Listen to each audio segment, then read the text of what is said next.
Thank you very much. Thanks very much to INSS for organizing this timely event. And I think it is no coincidence also to think of the topic, which talks about arms control, but not non-proliferation or disarmament. And I think that's an important element as well. But it's really an honor and a privilege for me to be here. But I must confess also to being a little intimidated. This is like trying to explain relativity to Einstein.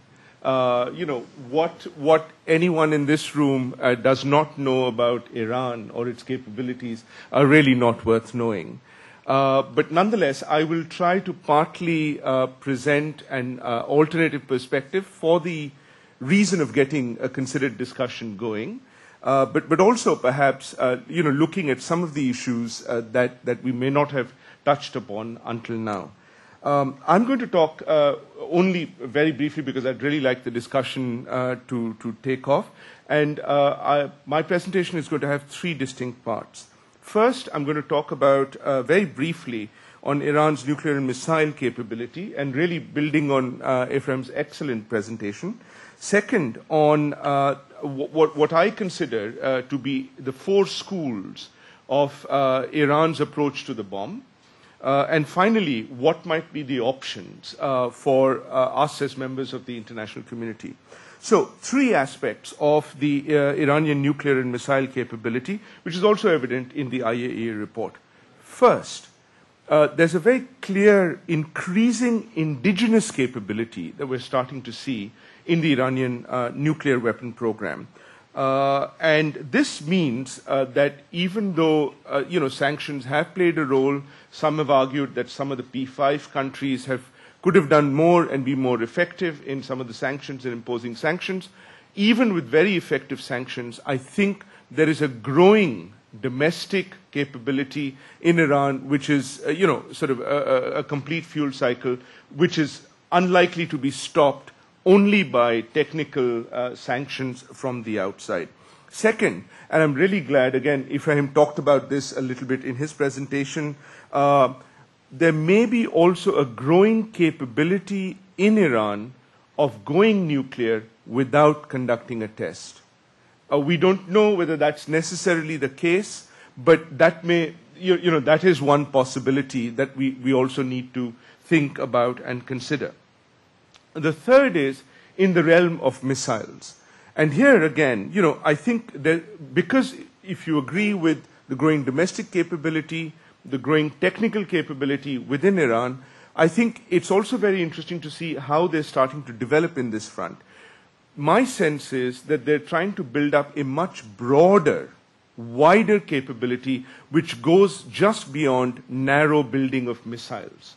It's a much more ambitious space program. Of course, a lot of those elements would have implications for the missile and the delivery system, but there is a much broader program starting to develop now. And this means, again, in my opinion, that Iran is not likely to go in for a crash course missile program.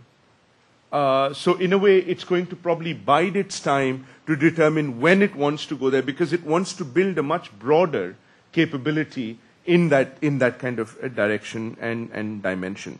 Now, we broadly seem to have a common consensus that there is a common understanding in Iran on the nuclear weapon program, and support for that largely seems to be broadly there. Now, I may present or suggest four different schools, not necessarily that they may be of equal weightage, but the fact that they may exist and give us an opportunity of trying to engage with some of them. The first school, of course, is the very obvious one of building the weapon now.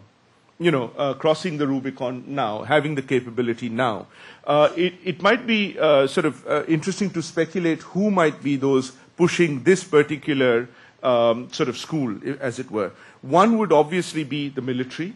And again, this is not unique to Iran. We've seen this in other militaries in other parts of the world.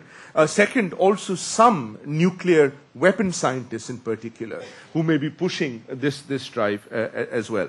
Second, I think there is also a school in Iran which very firmly does not want to have nuclear weapons.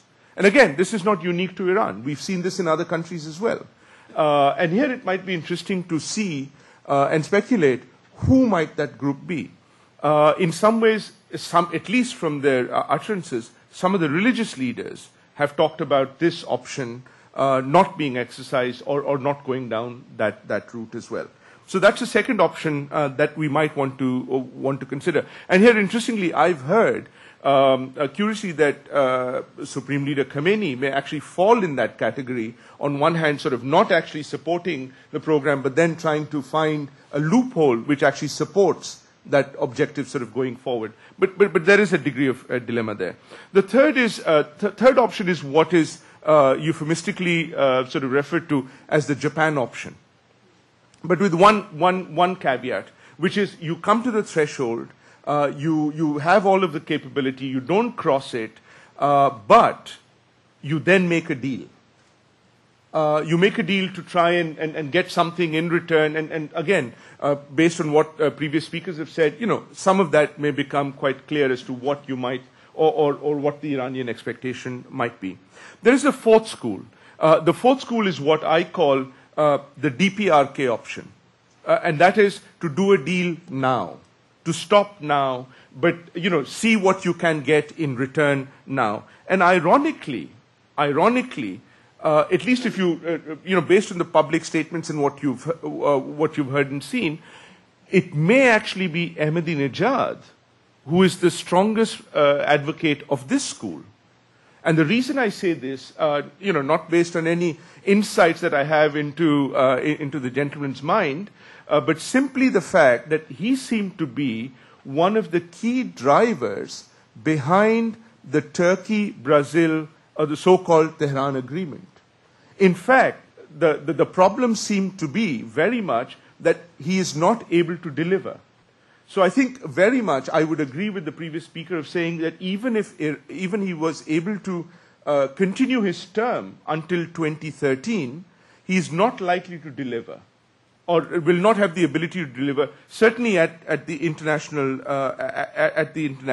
level. Now, again, I think it's worth arguing to see to what level the debate is on between these four schools within Iran, and whether one sort of school is dominating more than others. Okay, let me move from there very, very quickly in the interest of time to 5 options that we might want to think about and consider. First, the military option. Now, until now, we've talked largely about a conventional military option. We have not talked about other unconventional military options, and a reference was made to that, Mr. Chairman, by you in the news report this morning on the new kind of cyber attack that Iran has talked about. So I think that's one element to think about as well. Now, the way I thought I might sort of talk about the military option is to say, well, let's talk about this openly, but perhaps there are 3 advantages of a military option. One, it may actually work. It may actually be able to disarm Iran nuclear weapon program. It's a far-fetched option, but it may work. Second, related to that as a corollary, if it doesn't entirely work, it may buy you time, right? It may delay the program much more down the road. The second option, the second sort of advantage, clearly there's a very important political sort of messaging here as well for domestic political reasons in the countries which are sort of pushing or perpetrating this particular objective as well. Third, and this is interesting, it may actually put much greater pressure on the Iranian leadership to the extent of leading to a collapse of the political leadership in Iran. But I don't necessarily know whether that is such a good thing as well. Or in some other ways, it may actually force the hand of the Iranian leadership as well. Now, let me talk about 3 disadvantages of looking at the military option as well. The first, and this is from the point of view of an outsider, somebody who has seen and really admired and appreciated the Israeli military capability, but this may well be a bridge too far for the very capable Israeli military capability to do on its own. Number one, partly because of the level of sites, the range of sites, the extent of that, but second, that it may not be limited only to a surgical strike. It may actually lead to a much bigger war and conflict, which Israel has, may be capable of doing as well, I don't know. But the sense is that this may be one operation that Israel may not be in a position to take on its own, which then means, that you're probably looking at a very good and trusted ally like the United States. The sense that you have from the United States, at least over the last few operations and years, and this comes to my second disadvantage, is the US is unlikely to move without a UN Security Council resolution. Okay? And a UN Security Council resolution seems extremely unlikely, particularly in the wake of Iraq and in the wake of both Iraq, but more importantly, Libya. There is really no appetite within the UN Security Council to go forward on that. The third disadvantage that we must consider as well, that the military option and the attack may actually not achieve its objective of actually derailing the program. And in fact, I just refer you to Avner Cohen's article in the Hararet yesterday, where he talks about the Iraqi case and says, in fact, the real nuclear weapon program began after the attack on Osirak. You may or may not agree with that. I have no options, but I thought it's worth putting out there as well. The second option, sanctions. And here my sense is, and very much in the interest of time I'll rush along, is that I think we've reached a limit in terms of sanctions as well. The only sanctions left now are to sanction the oil and gas industry, but that may almost be self-sanctioning yourselves, just given the state of the economy there is. The third option may well be to think in terms of some kind of a dialogue. Now, I'm not sure, what form that might take. And again, it may not be the obvious approaches that we've already talked about, but let me flag one or two. What about the Brazil-Turkey option? Is that something that we might want to think about and re-engage and revisit? Second, who do we want to re-engage with in Iran as well? At the moment, theoretically, we've talked to the leadership. Do we want to try and engage the opposition? And if we want to do that, I think it's very important to identify who do we mean by the opposition. And in my opinion, I don't actually think it's going to be the Green Movement. I think it's the Larijani brothers.